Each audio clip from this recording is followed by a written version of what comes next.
What should you look for in a good Vanguard Zero deck? In my opinion, there are three characteristics that come together to create a good deck: potential damage, advantage generation, and consistency.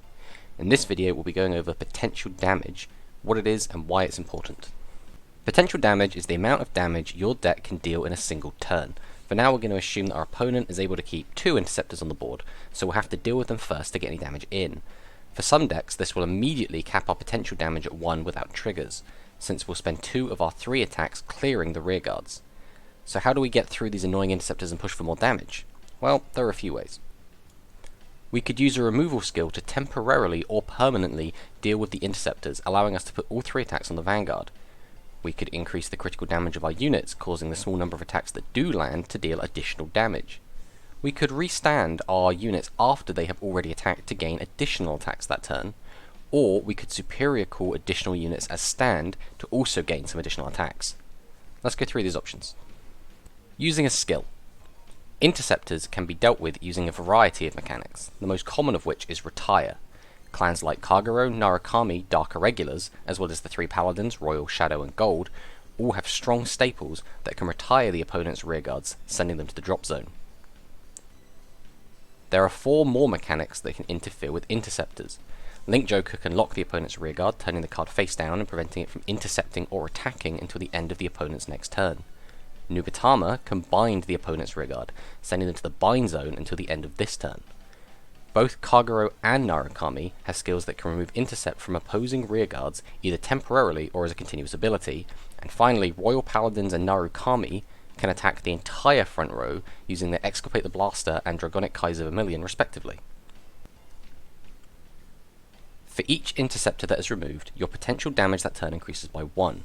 This is because the 3 regular attacks that we have can now be targeted at the opposing Vanguard instead of their interceptors, and with 3 attacks at the Vanguard, our potential damage this turn becomes 3. Critical damage. Some clans are able to increase the amount of damage a singular unit deals when it successfully hits the Vanguard. Decks that utilize additional critical damage come in 2 varieties.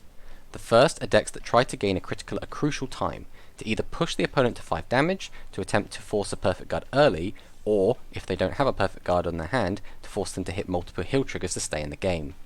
An example of this would be Tachikaze, who make use of their break ride to gain a temporary power boost. The other variety are decks that have consistent access to an additional critical. These are decks that expect to be swinging into the Vanguard for 2 or 3 damage every turn. This can keep constant pressure on your opponent to fill their hand with perfect guards, or in some cases, damage deny your opponent. Damage denying is when you intentionally don't deal damage to your opponent in order to prevent them from accessing their limit break abilities or counterblasts. This is especially relevant in Global right now with Dark Irregular's Bladewing Reiji, who can consistently gain +2 critical, allowing it to attack for 3 damage each turn, which is enough to keep your opponent on 3 damage and still be able to threaten 6 damage. This number is key because being at 3 damage denies the opponent their limit break, which many decks rely on in the current meta, as well as being able to trigger the opponent's perfect guards until they run out, at which point they'll be hoping for a heal trigger to stay in the game. Critical triggers are a generic way for any clan to gain access to an additional critical, the only problem being that triggers, for most decks, can be inconsistent, showing up at the best or worst of times.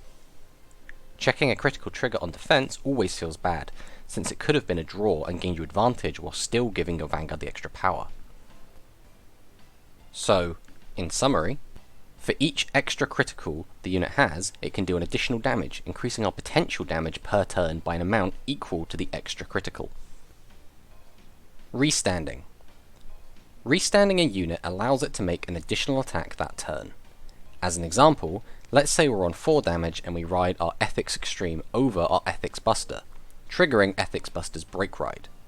Next, we'll have our rearguards attack into our opponent's rearguards, and then have our Vanguard attack our opponent's Vanguard for our first point of damage for the turn. Next, our break ride is going to activate, and we're able to restand our rearguards, allowing them to both make an additional attack. Assuming both of the attacks hit, we'll have dealt 3 damage this turn. Some clans have access to many ways to restand their rearguards, relying on them to secure additional damage, such as Great Nature, who have access to Polaris and Leopold Reverse. Both Leopold and Polaris need to be on the Vanguard circle to restand a rearguard, so they only increase our potential damage by 1.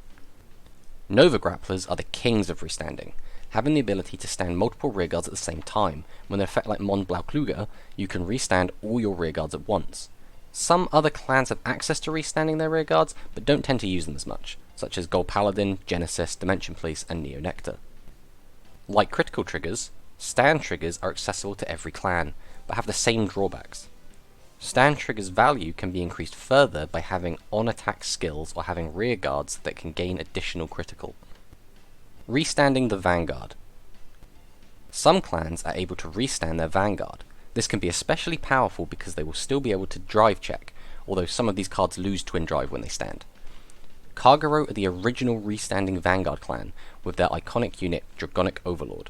Its ability to clear 2 rearguards and still attack the Vanguard allows for a potential of 3 damage. Dragonic Overlord the End is another iconic card that is able to restand after attacking, and Dauntless Drive Dragon is able to bestow that ability to any unit that break rides over it. Nova Grapplers rival Kagero as the restanding Vanguard King, having 4 cards that can restand as the Vanguard. However, with the addition of their break rides, Ethics Buster and Mond Blaukluger, they are able to create some powerful multi-attacks. These break rides have similar effects. When the Vanguard hits, stand some rearguards, but when combined with the ability for your Vanguard to restand, you can continuously restand your rearguard as long as your Vanguard has enough power to keep hitting the opponent's Vanguard, and as long as the counterblast cost can be paid. Similarly, some clans have the option to superior ride a new Vanguard after making an attack, giving them an additional attack that turn. This includes Shadow Paladin with their Raging Fork Dragon, Gold Paladin with Pelennor, and Tachikaze with Dark Rex. Superior cooling as stand. Similarly to superior cooling the Vanguard as stand, superior cooling rearguards as stand will grant us an extra attack for each unit that is superior cooled. This means that if we're able to continuously superior cool again and again, our potential damage per turn will keep going up and up, similarly to restanding our rearguards. Angel Feather, Genesis, Spike Brothers, Pale Moon, and Bermuda Triangle all excel at superior cooling during combat, allowing them to gain additional attacks. Gold Paladins, Royal Paladins, and Grand Blue also have access to this type of skill, but are more limited in its application. When it comes to increasing potential damage via attacking, the biggest hurdle tends to be the amount of power that your units have. It's great to have access to 6, 7, maybe 8 attacks each turn, but if those attacks can't actually hit, then they're not being converted from potential damage to actual damage. This problem is increased further in Zero because of the damage shield, where upon receiving a point of damage, the defending Vanguard gains an automatic plus 5k power, and when coupled with the potential of a defensive trigger, this can quickly stop multi-attack decks in their tracks. This is why power gainers are so strong in decks that want to gain multiple extra attacks each turn, since they'll need all that power to actually land their attacks. Damage shield is an important mechanic that serves to limit the potential damage per turn of these multi-attack decks, and provided cards aren't released that allow for incredibly high power on the rear guards, then these decks are able to remain strong without becoming dominant, like what we saw on the JP version with Immortal Ashura Kaiser and the Samurai rearguards. In conclusion, knowing how much damage your deck can deal in a single turn is extremely important when you set up your formation. If you know that your deck can deal a maximum of 3 damage each turn, and your opponent has taken 3 damage already, you know that you could potentially win this turn, but more likely you'll be taking a perfect guard out of your opponent's hand. If your opponent has taken 4 damage, you know that your chances of winning this turn are even higher. You can make an even more informed decision by keeping track of your opponent's perfect guards and heal triggers. Knowing how many they could have will allow you to make a more informed decision. And that's really what Vanguard is all about, gathering information to make as informed a decision as you possibly can, trying to increase your odds of everything going the way you want it to. Thanks for watching.